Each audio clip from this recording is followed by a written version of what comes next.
1952 ஜெஸ் McMahon என்பவரால் நிறுவப்பட்டதிலிருந்து WWE என சுருக்கமாக அழைக்கப்படும் வேர்ல்ட் ரெஸ்லிங் என்டர்டைன்மெண்ட் ஆனது உலகம் முழுவதிலும் இருந்து பல கோடி மக்களுக்கு என்டர்டைன்மெண்ட், டிராமா, ஆக்ஷன் மற்றும் ஹியூமர் ஆகியவற்றின் ஆதாரமாக இருந்து வருகிறது.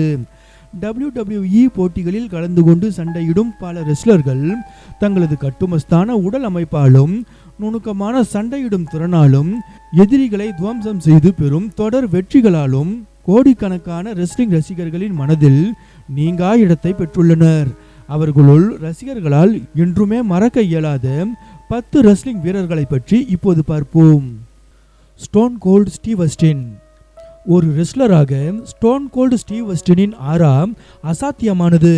ஐ won't do what you tell me என்ற என்ட்ரன்ஸ் மியூசிக் உடன் கிடுகிடுவென அரங்கத்திற்குள் நுழையும் இந்த லெஜெண்டரி ரெஸ்லரின் வருகை எதிராளியை கிடுகிடுக்க வைக்கும். எண்ணிலடங்கா ரசிகர் பட்டாளத்தை கொண்டவராக இருந்தாலும் ஸ்டோன் கோல்ட் ஸ்டீவ் ஆஸ்டின் ரசிகர்களால் ஒரு ஆன்டி ஹீரோவாகவே பார்க்கப்பட்டார். இதற்கு காரணம் அவருடைய திமிர்த்தனமான நடவடிக்கைகளாகும். ஸ்டோன் கோல்டின் முக்கிய எதிரிகளாக வின்ஸ் மக்மஹன், ட்ரிபிள் ஹெச், ராக் ஆகியோர் இருந்தனர். இவர் அண்டர்டேக்கருடன் கூட உரண்டை இழுக்க தவறியதில்லை. WWE-இன் மிகப்பெரிய சூப்பர் ஸ்டார்களில் ஒருவராக வலம் வந்த ஸ்டோன் கோல்ட் ஸ்டீவ் ஆஸ்டினின் மண்டே நைட் வார்ஸ் போட்டிகள் மிகவும் பிரபலமானவை. இன்று ஸ்டோன் கோல்ட் ஸ்டீவ் ஆஸ்டின் வயது மூப்பு காரணமாக ஓய்வு பெற்றுவிட்டாலும் இன்னமும் ரசிகர்கள் மத்தியில் புகழ் குறையாமல் உள்ளார். அவரது ஆஸ்டின் 3:16 டி-ஷர்ட்டுகள் உட்பட சில வணிக பொருட்களை WWE நிறுவனம் இன்னமும் விற்பனை செய்து வருகிறது. த ராக். வேன் த ராக் ஜான்சன் 1996 WWE-இல் நுழைந்தார். 1996 முதல் 2004 வரையிலான காலகட்டத்தில் த ராக் எனும் அவரது பெயர் WWE ரசிகர்கள் உச்சரிக்கும் ஒரு மந்திரமாகவே மாறியது. கட்டுமஸ்தான உடலும் ஹீரோவுக்கு உண்டான முக தோற்றமும் கொண்ட ராக்கின் வேடிக்கையான சிங்கிள் ஐப்ரோ ரைஸ் முகபாவம் ரசிகர்களை சிரிக்க வைத்ததுடன் அது ராக்கின் அடையாளமாகவும் மாறியது. வெட்டி பேச்சு அதிகம் பேசி கடுப்பேற்றும் ராக்கின் இயல்பு ரசிகர்களால் வெறுக்கப்பட்டிருக்க வேண்டும். ஆனால் அதற்கு நேர்மாறாக ரசிகர்கள் அவரை மிகவும் விரும்பினார்கள். இன்று ராக் ஜான்சன் 10க்கும் மேற்பட்ட விருதுகள் மற்றும் அங்கீகாரங்கள் பெற்றிருக்கும் ஒரு உலக புகழ்பெற்ற ஹாலிவுட் நடிகராக மாறிவிட்டார். ஜான் செனா. கடந்த தசாப்தத்தில் WWE-இன் முகமாக ஜான் செனா இருந்தார். அவரது ரெஸ்லிங் வாழ்க்கையின் முதல் சில ஆண்டுகள் பலருக்கு அவரை பிடிக்கவில்லை. ஆனால் காலம் ஆக ஆக ரசிகர்கள் அவரது கேரக்டரை விரும்ப தொடங்கினர்.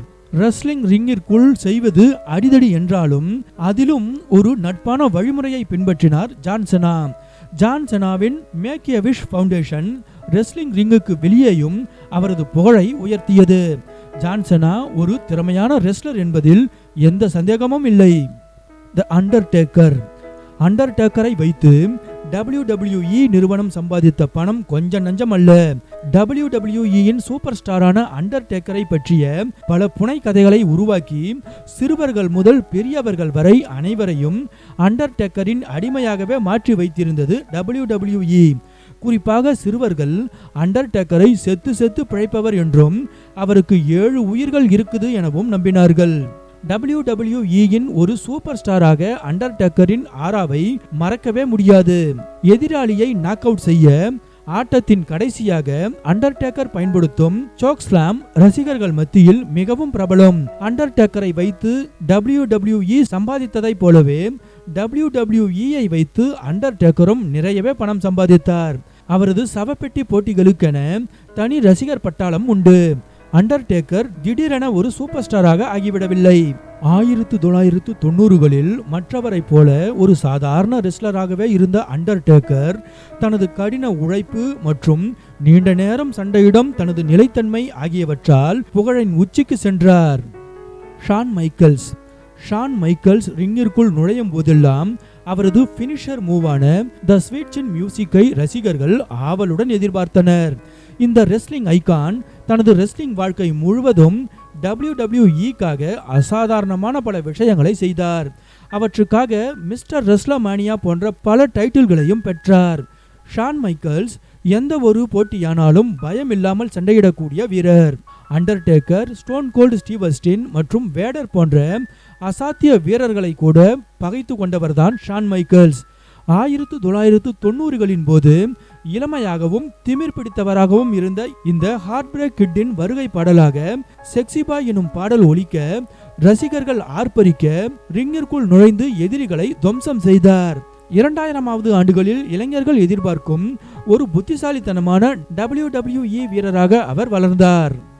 ட்ரிபிள் ஹெச் ஷான் மைக்கேல்ஸுடன் சேர்ந்து ட்ரிபிள் ஹெச் WWE வரலாற்றில் மிகவும் பிரபலமான பிரிவுகளில் ஒன்றான தி டிஜெனரேஷன் எக்ஸை உருவாக்கினார். சுமார் 20 ஆண்டுகளாக WWE-யில் இருந்ததால் ட்ரிபிள் ஹெச் இந்த நிறுவனத்திற்கு உள்ளேயும் வெளியேயும் ஒரு அழியாத முத்திரையை பதித்தார்.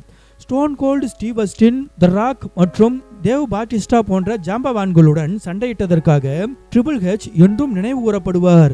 WWE-யில் ட்ரிபிள் ஹெச்சின் நீண்ட அனுபவம் காரணமாக மெக்மஹோன் குடும்பம் அவரை WWE-யின் நிர்வாக அம்சத்திற்கு கொண்டு வந்தது. ராண்டி ஆர்டன் த வைப்பர் ராண்டி ஆர்டன் WWE-யில் உள்ள பல ரெஸ்லர்களை காட்டிலும் அதிக டைட்டில்களை வென்றுள்ளார். ஜான் செனா மற்றும் ரிக் ஃப்ளருக்கு பிறகு அதிக வேர்ல்ட் சாம்பியன்ஷிப் வெற்றிகளை பெற்ற 3வது வீரர் என்ற சாதனையை ராண்டி ஆர்டன் படைத்துள்ளார். ராண்டி ஆர்டன் பாம்பை போல நெளிந்து சென்று எதிரியை சுற்றி வளைத்து துவம்சம் செய்யும் அவரது ஸ்டைலுக்காக அவருக்கு த வைப்பர் என்ற புனைப்பெயர் உண்டு.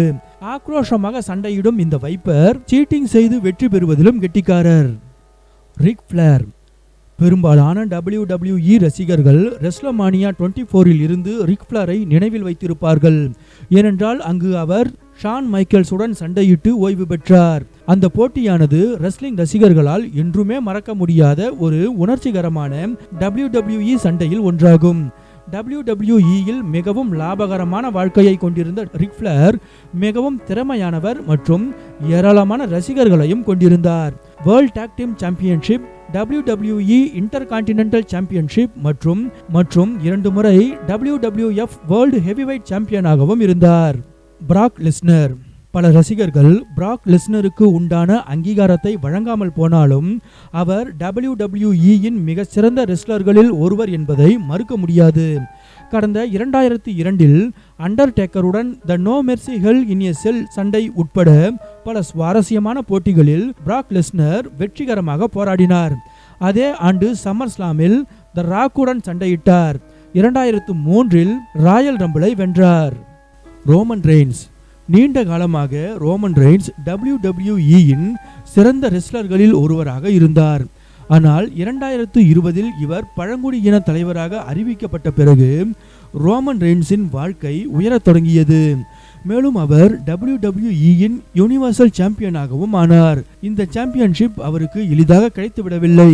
இதற்காக அவர் Braun Strowman, King Corbin, Brock Lesnar, Daniel Bryan மற்றும் கெவின் ஓவன்ஸ் போன்ற வலிமையான வீரர்களை வெற்றி கொண்ட பிறகுதான் கிடைத்தது. டீன் ஆம்ப்ரோஸ் மற்றும் த யூசோஸ் ஆகிய கூட்டாளிகளுடன் இணைந்து த பிளட் லைன் என்ற பிரிவையும் உருவாக்கியுள்ளார் ரோமன் ரெய்ன்ஸ்.